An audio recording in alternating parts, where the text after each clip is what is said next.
இயேசு உங்களை நேசிக்கிறார். இந்த நாள் வேதாகம தியானத்திற்கு உங்களை அன்புடன் அழைக்கிறேன்.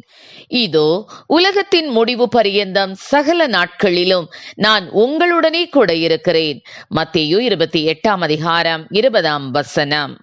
ஒரு வயதான தாயார் இங்கிலாந்தில் ஒரு சிறிய பட்டணத்தில் வசித்து வந்தார்கள். அவர்கள் இயேசு கிறிஸ்துவை அதிகம் நேசித்ததால் எப்போதும் தாம் சந்திக்கிறவர்களுக்கெல்லாம் அவரின் அன்பை குறித்து கூறுவார்கள். அவர் வீட்டின் பக்கத்தில் இருந்தவர்கள் அவரை அதற்காக கேலியும் கிண்டலும் செய்வதுண்டு. ஒரு முறை இங்கிலாந்தின் மகாராணி விக்டோரியா அவர்கள் அந்த மூதாட்டியின் வீட்டிற்கு வந்து சற்று நேரம் பேசிவிட்டு போனார்கள். அதுவே அந்த தெருவின் பேச்சாக இருந்தது. கிண்டல் செய்பவர்களில் சிலர் வந்து, உங்கள் வீட்டிற்கு வந்து சென்ற மிகவும் மரியாதைக்குரிய முக்கிய விருந்தினர் இப்பொழுது யார் என்று கேட்டார்கள். அதற்கு அந்த மூதாட்டி மகாராணி விக்டோரியா தான் என்று பதிலளித்தார்கள். உடனே அவர்கள், ஓ, நீங்கள் எப்போதும் இயேசு கிறிஸ்துவை குறித்து சொல்லுவீர்களே, இப்போது மட்டும் அவர் எப்படி மிகவும் முக்கிய விருந்தினராக இல்லாமற் போய்விட்டார் என்று ஏளனமாக கேட்டனர்.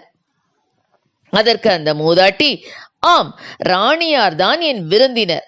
ஆனால் இயேசு கிறிஸ்து என் விருந்தினர் அல்ல, அவர் எப்போதும் என்னோடு இருக்கிறார் என்று மிகுந்த மகிழ்ச்சியோடு கூறினார்கள். கேட்டவர்கள் வாயடைத்து போனார்கள். ஆம், எனக்கு அருமையானவர்களே, நாம் கிறிஸ்துவை ஒரு விருந்தினராக வைத்திருக்கிறோமா? இல்லாவிட்டால் நம்மோடு கூட எப்போதும் இருப்பவராக, நம் இல்லத்தின் உள்ளத்தின் தலைவராக வைத்திருக்கிறோமா?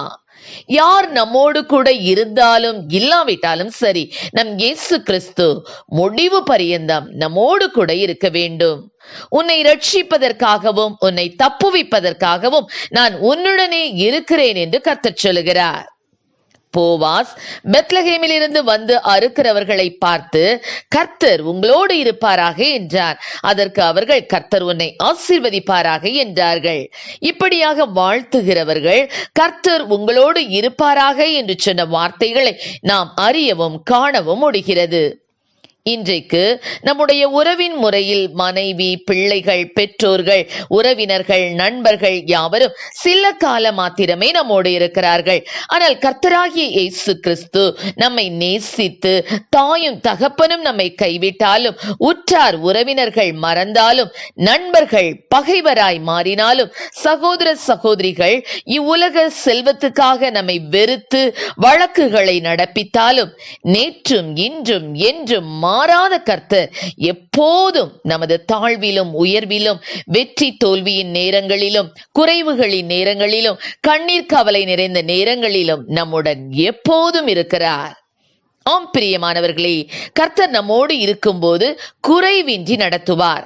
இஸ்ரவேல் ஜனங்களின் வனாந்திர வாழ்வில் 40 வருஷமும் கர்த்தர் அவர்களோடு இருந்ததால் ஒன்றும் குறைவுபடவில்லை என்று உபாகமம் 2:7 வாசிக்கிறோம். இயேசு கிறிஸ்து நம் படகில் இருந்தால் காற்றையும் கடலையும் அதட்டி அமைதிப்படுத்துவார். பேதுருவின் படகில் இயேசு ஏறின போது அவனுடைய வெறுமை மாறி திரளான மீன்களை பிடித்தான். தோல்வி ஜெயமாய் மாறியது. கர்த்தர் நம்மோடு இருக்கும்போது 100 மடங்கு ஆசீர்வாதம் உண்டாகும். எனவே அவரை நம் விருந்தினராய் அல்ல, சர்வ வல்லவராம் இயேசு கிறிஸ்துவை எப்போதும் நம்மோடு கூட தங்கி இருக்க வழி செய்வோம். சமாதானத்தால் நிரப்பப்படுவோம். கர்த்தர் நம்மை ஆசீர்வதிப்பாராக. ஆமென். ஜெபம்.